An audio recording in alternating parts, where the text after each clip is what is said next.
मैं श्रेष्ठ हूं, मैं श्रेष्ठ हूं, ये है आत्मविश्वास। ये क्या है? ये आत्मविश्वास। मैं ही श्रेष्ठ हूं, ये है अहंकार। मैं ही श्रेष्ठ हूं, ये क्या है? अहंकार। हमें अहंकार नहीं करना है, हमारे अंदर आत्मविश्वास होना चाहिए कि मैं श्रेष्ठ हूं, मुझसे अच्छा कोई नहीं। लेकिन मैं ही श्रेष्ठ हूं, इसको अगर हमने मान लिया तो निश्चित रूप से हम अहंकार को अपने जीवन में ले आएंगे। और जिन्होंने अपने जीवन में अहंकार को लिया है, निश्चित रूप से उनका पतन हुआ है। आप उस पतन से बच जाएं तो बहुत अच्छी बात हैगी। और एक चीज़ और आपको बता दूं, मैं जहाँ जाता हूँ, कल मैं अपने प्रवचन में बोलना भूल गया, अगर आप चाहें तो उस चीज़ को कर सकते हैं, क्योंकि मेरी शुरुआत क्रीम कोटेशन से होती है और मैं क्रीम कोटेशन अपने कम, मैं दूसरों के ज़्यादा बोलता हूँ। आप लोग चाहें तो ये प्रक्रिया मैंने बामोरा में भी करी, ये प्रक्रिया मैंने अभी पिपरे में भी करी। जो अच्छे से अच्छा कोटेशन ला के दे सकता है, और यहाँ पर जिनके अक्षर बहुत अच्छे हैं वो बोर्ड पर लिख दें कि हाँ ये कोटेशन है, और एक कोटेशन एक व्यक्ति का। तो यहाँ पर अपन रोज 3-4 कोटेशन, 4-5 मंगावली के कोटेशन मेरे पास हो जाएंगे अच्छे अच्छे, जो आप लोगों के माध्यम से, उस पर मैं अपनी बात भी रख दूंगा। पर्ची मेरे पास यहाँ पर एक स्लिप में आ जाए और यहाँ बोर्ड पर लिखा जाए तो बहुत अच्छी बात है। हो जाएगा क्या? कल कोई चाहता है कोई अच्छी कोटेशन लिख कर देना? कोई है एक आध व्यक्ति जा, किसी की भावना है कि हम देंगे अच्छा कोटेशन? ठीक, ब्लैक बोर्ड पर लिखने की ड्यूटी कौन की हो गई? गोलू? हाँ, जो आप लिख के यहाँ पर रख देना। एक मेरे पास कागज, ताकि कम से कम एक बहुत अच्छा सूत्र हमें चिंतन के माध्यम से मिल जाए। और मैंने मंगावली की परिभाषा को प्रारंभ किया था कि मुश्किलें दूर होती हैं गुरु की कृपा से, और गाढ़ा पुण्य होता है गुरु की भक्ति से, और वजूद और इज्जत मिलती है गुरु की समीपता से, और लीनता और तल्लीनता आती है गुरु की वशिमा से। ये मैंने परिभाषा आपके बीच में कल करी थी, और मैंने आपसे कहा था कि मुश्किलों का भरा जीवन, तकलीफों से भरा जीवन, कष्टों से भरा जीवन, हमारी किस्मत को अगर बदलना चाहते हैं तो हमारे पास गुरु की कृपा होगी तो सब कुछ बदलने की ताकत हमारे पास आ जाएगी। वे पुण्यशाली लोग हैं, वे पुण्यशाली आत्माएं जिनको देखकर गुरु के मुख से ओम रूपी कृपा बरस जाती है। अगर ओम रूपी कृपा आपको मिली है तो बहुत अच्छी बात है, क्योंकि ध्यान रखना, जो गुरु के आगे किंतु परंतु करते हैं वे कृपा पात्र तो नहीं परंतु कृपण जरूर बन जाते हैं। हमें कृपण नहीं बनना है। कल मैंने आप लोगों से बहुत सारी बातें करी थी, पर आज तो काय पे बात करना है। दूसरा बिंदु हमारा गाढ़ा पुण्य होता है गुरु की भक्ति से। गुरुदेव बोलते थे तारीख अंग्रेजी होती है, हम अंग्रेजी बात का समर्थन नहीं कर सकते। अभी जब मैं बासा में था तो प्रतिभा स्थली के बच्चे मेरे पास आए, और तब उन्होंने मुझसे कहा, बोले हम खजुराहो गए थे गुरुदेव के दर्शन करने, प्रतिभा स्थली की पूरी बच्चियां, और बोले पिछली बार जब आप थे तब भी खजुराहो गए थे। बोले वो दृश्य याद आ गया जब गुरुदेव गए थे और पलटकर खड़े होकर ऐसा ऐसा आशीर्वाद दे रहे थे, तो ऐसा लग रहा था कि साक्षात गुरुदेव ही खड़े हैं। तो हमने कहा था बिल्कुल, वो निश्चित रूप से गुरुदेव का क्योंकि उनका रोम रोम गुरुदेव के लिए समर्पित था, तो निश्चित वो गुरुदेव उनके अंदर है ही, उनकी वजह से ही। और सही उनसे मैंने बहुत कुछ सीखा है। आज पूज्य समय सागर जी बात सुनना है, नहीं सुनना है? सुनना है, सुनना है। मैंने सच में मेरे जीवन में बहुत कुछ गुरुदेव से सीखा है। गुरुदेव मतलब आचार्य समय सागर जी सीखा है। एक बार जब मैं आचार्य भगवान के पास पहुंचा, आचार्य भगवान मतलब विद्यासागर जी महाराज जी के पास पहुंचा, अब थोड़ी सी बात कन्वर्ट हो जाती है तो, और मैंने आचार्य श्री जी से ये बोला कि आचार्य श्री जी आप एक बात बोलते हो, बहुत ध्यान से सुनना। क्या आप बार बार बोलते हो कि साधु को शुद्धोपयोग में रहना चाहिए, साधु को आत्मा में लीन होना चाहिए, साधु को हमेशा अपने आप को पहचानना चाहिए और अपने आप को देखना चाहिए। लेकिन हम कैसे अपने आप को पहचानें और कैसे अपने आप को समझें? क्या होता है शुद्धोपयोग, किसको कहते हैं? तब ये बात मैंने आचार्य भगवान से ब्रह्मचर्य अवस्था में पूछी थी, और एक बार मुनि अवस्था में पूछ, 2 बार पूछी मैंने। तो ब्रह्मचर्य अवस्था में जब ये बात मैंने पूछी, आचार्य भगवान द्रव्य संग्रह का प्रकरण पढ़ा रहे थे हमको तिलवारा घाट में, और दीक्षा के पहले की बात है। और जब उसमें जो गाथा आई शुद्ध उपयोग की, तब मैंने आचार्य जी से पूछा, पूज्य गुरुदेव ने एक ही जवाब दिया कि तुम्हें ऐसे व्यक्ति की संगति में रहना है जिनको देखकर अपने आप तुम्हें लगे कि ये अपने आप में रहने वाले साधक हैं। तुम्हें देखकर ऐसे व्यक्ति के साथ रहना है जिनको देखकर तुम्हें अपने आप में वैराग्य आ जाए और शुद्धोपयोग की भूमिका तुम्हारे अंदर हो जाए। मैंने बहुत गौर किया, मैंने बहुत विचार किया, मैंने बहुत चिंतन किया कि आचार्य श्री ने शुद्धोपयोग की प्राप्ति के लिए संगति को बताया है कि ऐसे साधक के पास पहुंच जाना जहां तुम्हें जाना है। तो मैंने सब कुछ चिंतन करने के बाद एक ही निर्णय लिया कि अगर संघ में कोई साधक शुद्धोपयोगी है और आत्मा में लीन वाला रहने वाला है और अपने आप में रहने वाला है, तो वह पूज्य समय सागर जी महाराज जी। मैंने पूरा अच्छे से देख लिया, मैंने कहा इनसे बढ़कर कोई साधक अभी संघ में नहीं है जो वास्तविकता में आत्मा में लीन रहने वाला हो। और मैंने निर्णय ले लिया कि गुरुदेव ने कहा है उनके पास रहना है। मैंने दीक्षा ली और दीक्षा होते ही सबसे पहले उनके चरणों में पहुंचा कि मैं आपके यहाँ पर क्या बाजू में पाटा लगा सकता हूँ, क्या आपके बाजू में बैठ सकता हूँ? तो बड़ा अच्छा जवाब दिया पूज्य समय सागर जी ने उस वक्त। बोले मेरा थोड़ी कक्ष है, मेरा थोड़ी कक्ष है, मैं क्यों मना करूंगा, क्या बात है, थोड़ी सी जगह यहाँ है, बीच में आप बैठ जाओ। उधर प्रसाद सागर जी थे, इधर समय सागर जी थे, बीच में हमारा पाटा लग गया। और हमारा पाटा छोटा लगा था, हमें अब उन्हीं से पढ़ा, उन्हीं सब कुछ सीखा, तो हमने नीचे वाला पाटा लगवाया।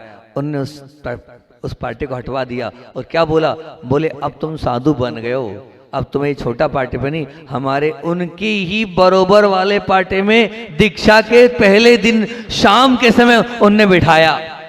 अब मानना। और आप जब उस दिन दीक्षा का शाम के समय की बात है, रात हम जब बैठे थे तो उन्होंने अपने पाटे पे अपने हाथ से बिठाया और अपने हाथ से उन्होंने स्वयं ने घी लगाया। विचार करना क्या वात्सल्य था उनका, क्या स्नेह था उनका। और मैंने भी यही किया था तय कि दीक्षा के बाद आप अगर किसी ने मुझे देखा हो, कोई पुराना संघ 2004 की बात कर रहा हूँ, अगर वो दृश्य किसी ने देखा हो तो मैं आचार्य वर्तमान आचार्य समय सागर जी के बाजू में ही जाकर दीक्षा के बाद बैठा था।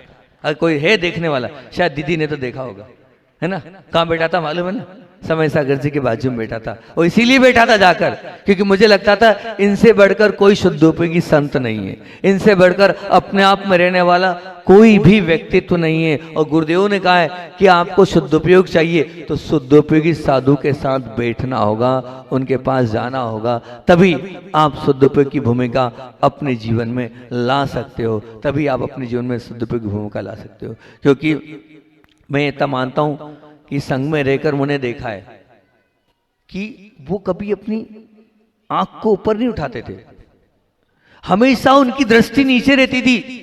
अब विचार करना, हमेशा उनकी पलकें झुकी रहती थी, हमेशा उनकी गर्दन ऐसी रहती थी। डॉक्टर ने आके कह दिया आपको क्या हो गया, फोल्जन शोल्डर हो गया है, आपको सर्वाइकल हो गया है। और उसका कारण क्या है पता है, आप नीचे गर्दन करके बैठे रहते हैं, इसलिए आपको सर्वाइकल हो गया है, फोल्जन शोल्डर हो गया है। डॉक्टर ने कहा आपको ऊपर मुंह करके बैठे रहना होगा। उन्होंने कहा मेरे संस्कार पड़ चुके हैं, मुझसे गर्दन ऊंची होती ही नहीं है। ये शब्द थे उनके तिलवारा घाट में कि मेरी गर्दन ऊंची होती ही नहीं है क्योंकि मेरी आदत पड़ गई है नीचे झुककर बैठने की। किसी ने संग में समय सागर जी महाराज जी को जब देखा हो मुनि अवस्था में तो देखना वो परिदृश्य आपको सामने आ जाएगा, वो नीचे निगाह कर कर बैठे रहते थे। मैं आपको हमेशा सुनाता हूँ नेमावर की घटना। हम लोग नेमावर ब्रह्मचारी थे और पीछे हम 2-3 ब्रह्मचारी और वहाँ वस्त्र धो रहे थे। और योग संयोग की बात है, नेमावर छोटा सा क्षेत्र है, तो वहीं टीन शेड पे पीछे बहनों के चौके थे, चौके कह लो, शुद्ध भोजन कह लो, वहीं टीन शेड, और हमारा वहीं वस्त्र धोने का स्थान था, वहीं स्नान का स्थान था। तो पीछे कोई बात होती थी तो हमारे कान में आ जाती थी। सुनना नहीं चाहिए, किसी की बात सुनना चोरी है, आचार्य कहते नहीं सुनना चाहिए, कान बंद कर लेना चाहिए, कोई गोपनीय बात कर रहा हो तो।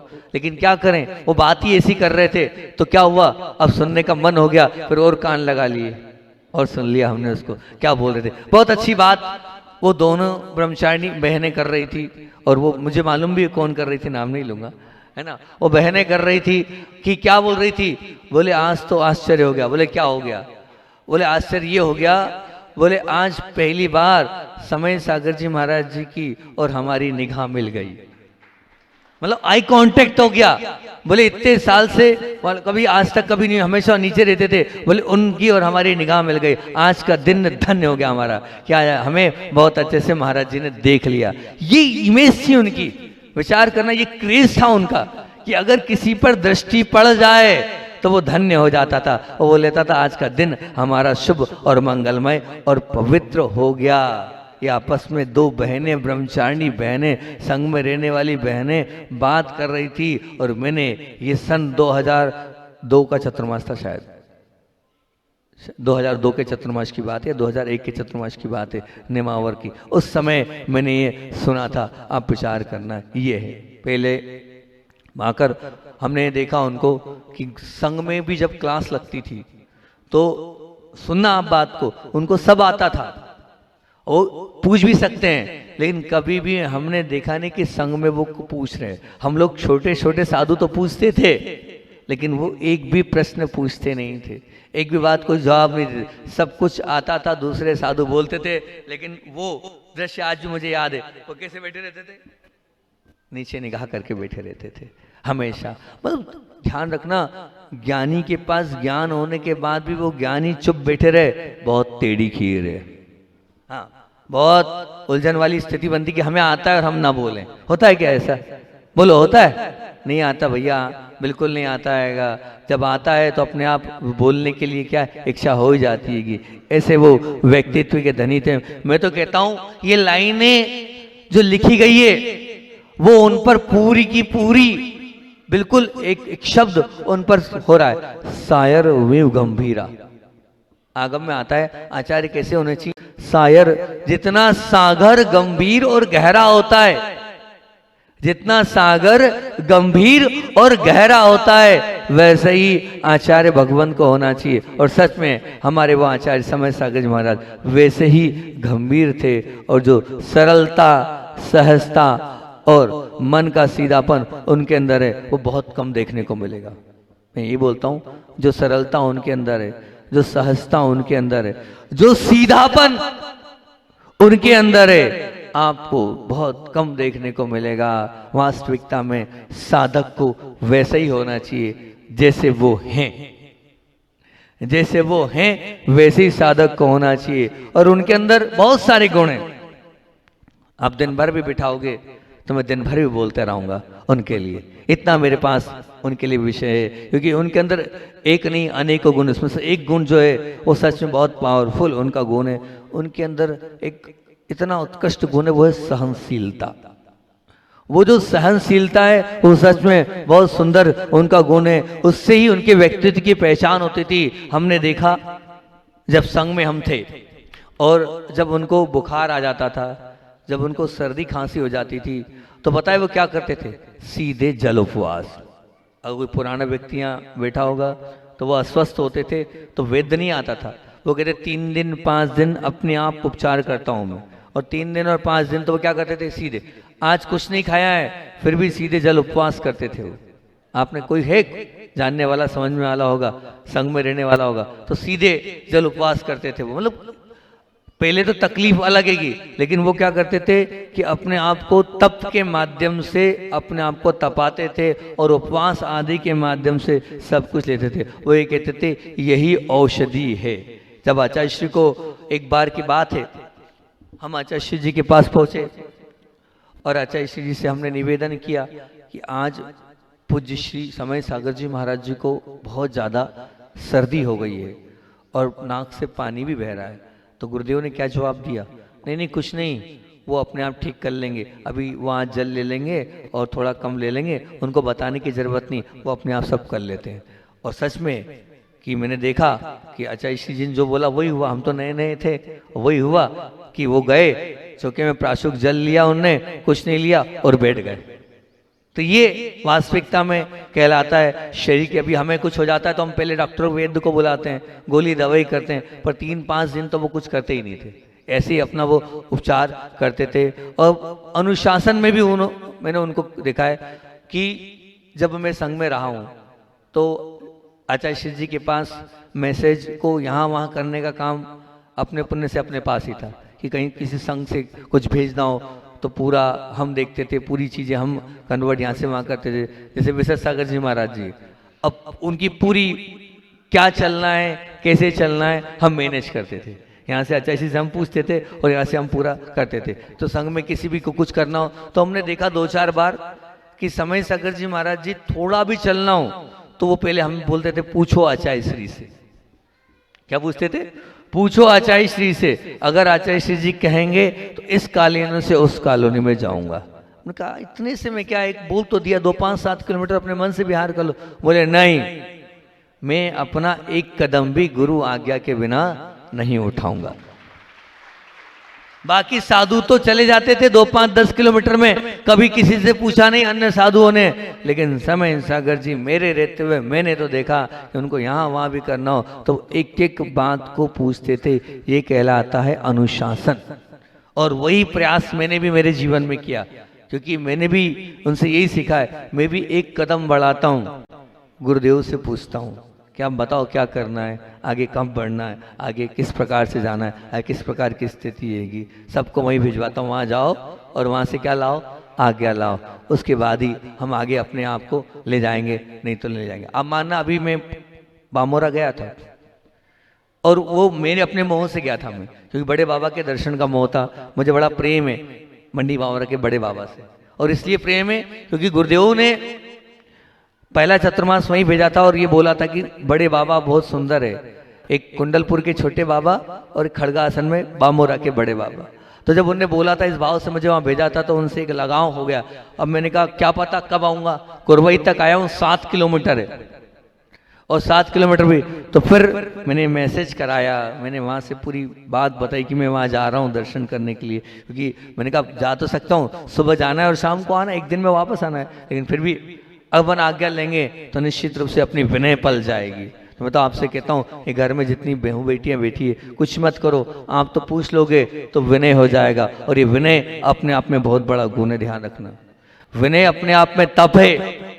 आप जब तपस्वी बनना चाहते हो तो बड़ों से पूछते चले जाओ। अगर बड़ों से पूछ लोगे तो आप तपस्वी बन जाओ। उपवास करना ही तप नहीं है, दूसरों से पूछना, दूसरों की विनय करना, दूसरों की के आगे अपने आप को झुका लेना, ये भी विनय कहलाती है। और अगर ये विनय आपने कर लिया तो आप तपस्वी कहला जाएंगे। क्या कहला जाएंगे? तपस्वी। लेकिन पूछने का तो आजकल सिद्धांत ही खत्म हो गया। सब अपने अपने हिसाब से चल रहे हैं, सब राजा बन गए, सब इंद्र बन गए, है ना। हर घर की यही कहानी है नहीं है ना, यही हर घर की कहानी नहीं। लेकिन सच में अगर आप तपस्वी बनना चाहते हैं तो सीखो हमारे पूज्य आचार्य भगवान से। उन्हें एक कदम भी बिना पूछे नहीं उठाया है, हमेशा पूछते थे।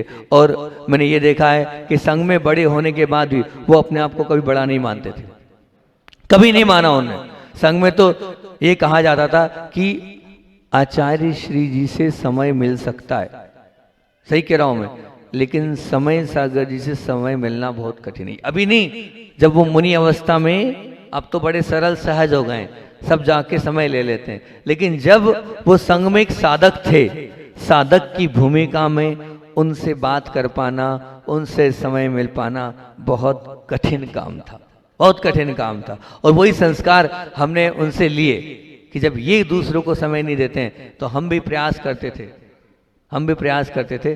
संघ में समय बहुत ही मुश्किल से लोगों को मिल पाता था। वही प्रयास, वो कभी भी बहुत कम माताओं बहनों से बोलते थे, बहुत कम, रियर ही है। और शुरू में तो कभी बोले ही नहीं है वो। वही संस्कार हमने लिए उनको देखकर। हम भी जब तक संघ में रहे, उन्हीं के संस्कार के कारण हम संघ में माताजियों से भी नहीं बोले, बहनों से नहीं बोले। ये बहनें बैठी, इनको यही शिकायत रहती थी कि महाराज जी आप नहीं बोलते हो, मैं क्या करूं। मैंने उनसे सीखा था, वो नहीं बोलते थे इसलिए मैं नहीं बोलता था। उनने मुझे नहीं सिखाया कि बोलना है, इसलिए मैं भी शुरू में 17-18 जितने साल रहा हूं संघ में, 18 साल तक किसी भी माता जी से, किसी भी बहन से, किसी से भी नहीं बोला हूं। गृहस्थ अवस्था की माँ से भी नहीं बोला हूं मैं, ध्यान रखना। ये संस्कार किसके हैं? ये संस्कार उनके द्वारा दिए। उनको देखा था, उनकी चर्या को ऑब्जर्व किया था और उनसे सीखा था कि नीचे मुंह करके बैठना है, किसी से बोलना नहीं है, किसी को आगे रह के सब कुछ अपने आप प्रयास नहीं करना है, ये अपना कोर्स नहीं है। समय सागर जी बोलते थे उस वक्त कि मैं बोलता था ऐसा क्यों, अपना कोर्स नहीं है, अपन साधक हैं। अपन क्या है, साधक ही, अपने को साधना करना है, ये सब गुरु जी का काम है। अपन क्यों पड़े पछड़े में, ऐसे जब शब्द सुनते थे तो बिल्कुल ठीक है, अपन क्यों पड़े पछड़े में। अब मजबूरी आई है माथे पे, अब तो कर ही रहे हैं, अब तो हंस भी रहे हैं, अब तो बोल भी रहे हैं, अब तो सब कर रहे हैं। नहीं तो पहले तो कुछ नहीं करते थे, पहले बहुत अच्छे थे, अब बिगड़ गए, है ना। अब दीदी बिगड़ गए, पहले बहुत अच्छे थे, पहले वो अलग ही एक शांति थी, एक वो अलग ही आत्मानुभूति थी, एक वो अलग ही है। अब तो नहीं है, लेकिन सच में वो दिन जो थे वो उनके संस्कार के थे, उनके माध्यम से सब कुछ सीखा था मैंने। और मैं तो इतना बोलता हूँ कि आहार में जितने लोगों ने पड़गाया उस समय दूसरा दे नहीं पाएगा। हाँ, दूसरा आहार नहीं दे सकता था उनको बिल्कुल भी। हाँ, जो आप 4 लोगों ने पड़गाया ना, आप 4 लोग, 5वें की तो औकात से बाहर बात है कि वो आहार दे ले। हाँ, आपने जबरदस्ती करी तो वो नीचे गिरा देंगे, आपने जबरदस्ती करी तो बैठ जाएंगे, पर आहार नहीं लेते थे तो नहीं लेते थे। हाँ, संघ में सबको आहार देना सरल था, पर समय सागर जी महाराज जी को आहार देने के लिए बहुत गाढ़ा पुण्य चाहिए। बेनाड़ा जी एक बार बोल रहे थे, बोले महाराज मेरे यहाँ आचार्य श्री के प्रतिवर्ष आहार हो जाते हैं, मैं जो है आचार्य श्री को देना मेरे लिए सरल सहज है। मैं जब दरवाजे पे खड़ा हो जाता हूँ तो सब लोग हट जाते हैं, बेनाड़ा जी आए, बेनाड़ा जी आए, बेनाड़ा जी आए, और अंदर घुसा देते हैं। पर समय सागर जी के पास पहुंचता हूँ तो ना समय सागर जी आहार लेते हैं और ना चौके वाले बोलते दे लो। तो बोले समय सागर जी को आहार देना बहुत टेढ़ी खीर, सच में है भी खीर। और इतना भी देखा, संघ में था जब कोई उनके साथ आहार के लिए साथ नहीं जा सकता था। आप विचार करना, मैं ब्रह्मचर्य अवस्था में था, उनके साथ आहार में जाने की परमिशन नहीं थी, वो अकेले ही आहार करने जाते थे, अकेले ही। और अगर मान लीजिए आप चले भी गए तो वो बाद में बुलाते थे, बिठाते थे और बड़े प्रेम से बोलते थे, बहुत सारे महाराज हैं, उन लोगों के साथ जाना जो केशलोज वाले, इतने प्रेम से बोलते थे, जो केशलोज वाले हैं, जो अंतराय वाले हैं, जो अस्वस्थ साधु हैं, ब्रह्मचारी जी, उनके साथ जाना, है ना। अब ऐसी गलती नहीं करना, कल से नहीं जाना, है ना, समझ गए ना आप। और फिर थोड़ा तेज हो जाते थे वो, ताकि फिर किसी की हिम्मत ही नहीं कि अगले दिन जाए। और एक बार वो रूल्स उन्होंने अनुशासन बना दिया, फिर किसी ब्रह्मचारी की हिम्मत नहीं कि उनके साथ चले जाए। हाँ, आप देख लेना, आप पुराना उठाना अभी का छोड़ दो, आप तो पुराना देखो उनका, कि पुराने समय में कोई उनके साथ नहीं जाता था, वो अकेले ही जाते थे। इसलिए वो भी हमने उनसे ही सीखा। मेरे साथ किसी को जाने की परमिशन नहीं थी उस वक्त संघ में, मेरे साथ कोई नहीं जा सकता था आहार कराने, बिल्कुल। मैं किसी को ले नहीं जाता था। किससे सीखा? उनसे सीखा। देखो, जो सीखा है उनका नाम तो लूंगा ना मैं, कि क्या सीखा मैंने उनसे। तो मेरे साथ भी संग में रहा, जब तक कोई नहीं जा पाता था, पूरा प्रयास करता था मैं। शुरुआत में तो कोई नहीं गया, बाद में जब वैयावृत्ति में थोड़ा लग गया था, औषधि बांटने लगा था, तब फिर थोड़ा सरल हो गया था, तो बच्चे लोग जुड़ गए थे, तो बात की बात। लेकिन शुरुआत के दौर में तो वो 8-10 साल तो शुरुआत में तो कोई भी नहीं जा पाया था। ये सब उनके ही संस्कार थे, क्योंकि मैंने उनसे बहुत कुछ पढ़ा है, बहुत कुछ सीखा है। और एक बहुत अच्छी बात मैं आपसे बताता हूँ कि मैंने देखा उनको कि वो कभी किसी से पूछते नहीं थे, पढ़ाते थे, पूछते नहीं थे। उन्हें ऐसा लगता था कि मैंने पूछ लिया और अगर नहीं बना तो क्या होगा, सबके सामने उसकी क्या हो जाएगी, थोड़ी सी इज्जत या क्रिटिसाइज हो जाएगी, या उसको हो सकता है हीन भावना लगे, तो वो पूछते नहीं थे। हाँ, ये मैंने देखा। पढ़ाया उन्हें बहुत कुछ है, जिसे नहीं बनता है उस पर विशेष ध्यान भी देते थे, बहुत ध्यान देते थे, विशेष ध्यान देते थे। और सच बताऊं तो मेरे पर तो उन्होंने दिया है, क्योंकि मैं बड़ा उपकारी हूं उनके लिए। कि जब मैंने व्रत लिया था, बीना बारा की घटना बता रहा हूं आपको, कि बीना बारा में वैसे जो मेरा व्रत हुआ है, वो जो व्रत हुआ है वो अलग प्रकार से हुआ है।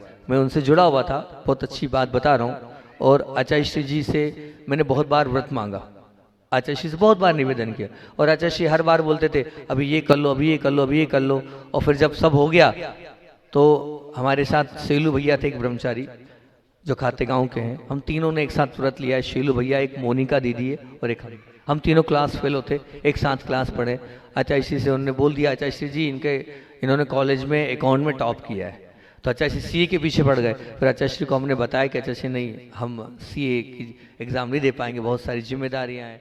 सोनागिरी की इस पावन धरा पर आते ही एक मनोभाव अंदर से भाव हुआ कि पंचकल्याणक तो बहुत हो रहे हैं और करोड़ों की बोलियां लगती है, लाखों रुपए पंचकल्याणक में लगते हैं, लेकिन क्या जिनके पास पैसा है वही लोग उन सौभाग्यशाली सोधर्म ईशान सानत कुमार महेंद्र कुबेर आदि पदों को प्राप्त हुए?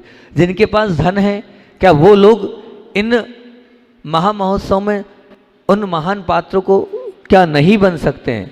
ये भाव मेरा हुआ और इस भाव को लेते हुए एक मन में नई भाव आप लोगों के बीच में रख रहा हूँ कि ये जो पंचकल्याणक प्राकृतिक चिकित्सालय आचार्य भगवंत विद्यासागर जी के नाम से एक सोनागिरी में बहुत सुंदर सी ये इतनी बड़ी बिल्डिंग तैयार करी है। बिल्डिंग तो बहुत अच्छी तैयार कर दी है, लेकिन उसमें अभी जो अस्पताल के लिए सामग्री वो सब नहीं है और भगवान भी विराजमान नहीं है। उसका पंचकल्याणक होना है। उस पंचकल्याणक में औषध दान के नाम से इस पूरे क्षेत्र को आचार्य विद्यासागर धाम के नाम से जाना जाएगा। तो हमने ये सोचा कि आचार्य श्री के नाम पर इतना अच्छा क्षेत्र हो रहा है तो उसमें जन जन को हमें मिलाना है। प्रत्येक घर से इस चिकित्सालय में राशि लगना चाहिए और बिना बोली के पहली बार ऐसा संयोजन होगा कि ड्रॉ सिस्टम से पूरे मुख्य पात्रों को चुना जाएगा। मात्र यहाँ की कमेटी ने मेरी बात को स्वीकार कर लिया। बड़े बड़े पात्र तैयार थे, उन सब पात्रों के लिए इन्होंने तैयारी भी दिल्ली वालों ने कर रखी थी, पर मैंने कहा नहीं, आचार्य श्री के नाम पर पंचकल्याणक कर रहे हो तो आप बोली मत लगाओ और मात्र 11-11 हज़ार के आप सब लोगों से एक कूपन लो और उन कूपन को अपन लोग कोई तारीख कर देते हैं। इन लोगों ने 19 अप्रैल फाइनल करिए कि ये भी 3-4 दिन में जितने भी लोगों को उसमें कूपन डालना है वो कूपन डालें और 19 तारीख को उसके माध्यम से ड्रा सिस्टम के माध्यम से सोधर्म ईशान सानत महेंद्र कुबेर यज्ञनायक महायज्ञनायक जितने भी जो पात्र होते हैं उन सब पात्रों की संयोजना उस ड्रा के माध्यम से होगी। पहली बार पंचकल्याणक में बोली नहीं लगेगी, ड्रॉ के माध्यम से छोटे से छोटा व्यक्ति भी और बहुत छोटी राशि यहाँ की कमेटी ने रखी हैगी, 11,000 रुपये की राशि रखी। स्वयं एक बहुत बड़ी राशि में पद्म जी बनना चाहते थे सोधर्मेंद्र,